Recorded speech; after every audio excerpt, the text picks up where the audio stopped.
సినిమాయ నమః Maruti talkies cinema ముచ్చట్లకు స్వాగతం. నేను మిస్టర్ బీ. నా మాట సూటిగా ఉంటుంది, మ్యాటర్ క్లియర్ గా ఉంటుంది. వీడియో టాకీస్ రాజా మా ఇద్దరు గురించి డీటెయిల్ గా తెలుసుకోవడం కోసం ఈ ఛానల్ ఇంట్రడక్షన్ వీడియో చూడగలరు. ఇప్పుడు మ్యాటర్ లోకి వెళ్దాం. సూపర్ స్టార్ మహేష్ బాబు ఆగడు సినిమా విడుదలకు వారం ముందు విడుదలైంది. రవితేజ పవర్. ఆ సినిమా చూసిన తర్వాత సినిమాలో ఎంటర్టైన్మెంట్ బానే ఉంది, కానీ ఆగడు హిట్ అయితే కనుక ఈ సినిమాకి కొంచెం ఎఫెక్ట్ పడొచ్చు అని అందరూ మాట్లాడుకున్నారు. కానీ ఇప్పుడు ఆగడు పవర్ విజయానికి తోడ్పడేట్టు కనపడుతున్నాడు అని విశ్లేషణలు వినిపిస్తున్నాయి. ఆగడు సినిమాకి సంబంధించి నెగిటివ్ టాక్ బాగా స్ప్రెడ్ అవడంతో పాటు కంపేర్ చేసుకుని చూసుకుంటే పవరే బాగుంది అని జనాలు మాట్లాడుకోవడం వినిపిస్తా ఉంది. విశ్లేషకులు కూడా ఈ విషయాన్ని తేల్చేయడంతో కొత్త ఉత్సాహం తెచ్చుకున్న పవర్ చిత్ర యూనిట్ ప్రచారాన్ని ఒకంత పెంచింది. పవర్ సినిమాలో ఉన్న ఎంటర్టైన్మెంట్ అంశాలని మరింతగా జనాల్లోకి తీసుకెళ్తున్నారు. అలాగే రవితేజ కూడా కొత్త ఇంటర్వ్యూలు చేసి మీడియాలో మళ్లీ కనిపించడం మొదలు పెట్టారు. సహజంగా రవితేజ ఒక సినిమాకి సంబంధించి ఇంత కేర్ తీసుకుని ఇన్ని ఇంటర్వ్యూల్లో కనిపించడం ఈ మధ్య కాలంలో లేదు. పవర్ మీద ప్రత్యేకమైన శ్రద్ధ చూపిస్తున్నారు అని విడుదలకు ముందు మాట్లాడుకున్నాం. విడుదల తర్వాత కూడా అదే ఫామ్ ని ఆయన ప్రచారంలో కనబరుస్తున్నారు. సినిమా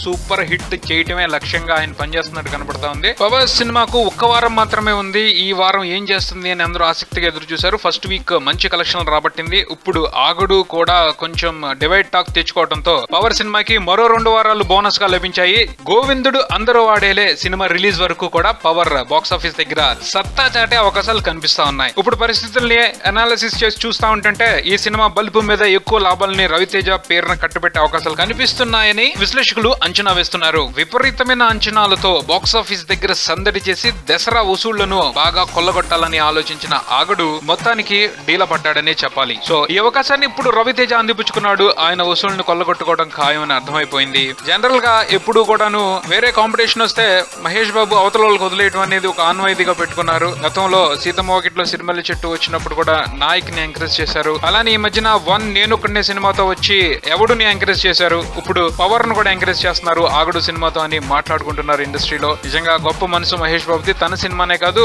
పక్కనున్న హీరో సినిమాను కూడా ఆడించగలిగే కెపాసిటీ ఆయనకి మాత్రమే ఉంది అని మాట్లాడుకోవడం విశేషంగా వినిపిస్తా ఉంది. ఇది బుల్టన్. మరో బుల్టన్ తో మళ్ళీ కలుద్దాం. Keep watching Maruthi talkies for మీ mister B and talkies Raja. Thank you.